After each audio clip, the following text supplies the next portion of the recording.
Can a Christian get a tattoo? The first thing to consider, my beloved, is the value of our bodies. God created us, body and soul. The Bible teaches us that our bodies are a temple of God's Spirit that lives within us. So what we do to our bodies does matter profoundly. Many quote Leviticus 19, where it says not to get tattoos. Do not cut your bodies for the dead or put tattoo marks on yourselves. I am the Lord. But taken in context, there was a prevalent pagan practices of cutting your skin or tattooing yourself in honor of the dead and to satisfy pagan gods at the time Leviticus was written. So it seems apparent that the sin God is referring to here is adultery, not tattoos. If we do choose to place permanent marks on our bodies, we need to make sure the marks portray values we'll always identify with and live up to, because tattoos do not inevitably say something about who we are. For example, before getting one, always ask yourself, what are you trying to say with these tattoos?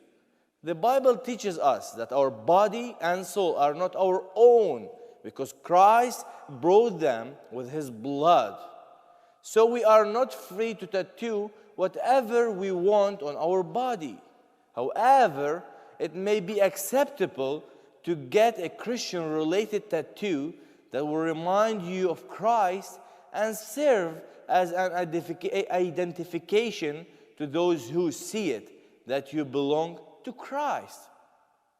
Besides the tattoo being Christ-centered, it needs to be in an appropriate place. The where is directly related to what you are trying to say and can be inappropriate. Are you seeking to direct people's thoughts toward God or yourself? Tattoos often point up certain areas of the body and get our thoughts on that body part. Thinking modestly will lead you to think about the size, number, and locations of tattoos. Remember, getting a tattoo is a permanent choice. Yes, there are ways to remove them, but they are expensive and do not always work very well, and you will waste your money. So before you get a tattoo, make sure you're absolutely certain that you want it, and you will still want it in 30 years. I would like to emphasize that what distinguishes me as a Christian is not a tattoo, but the way I live every day. My thoughts that are concentrated on Christ, my acts that are done for the glory of God, and my heart that is filled with Christ's love.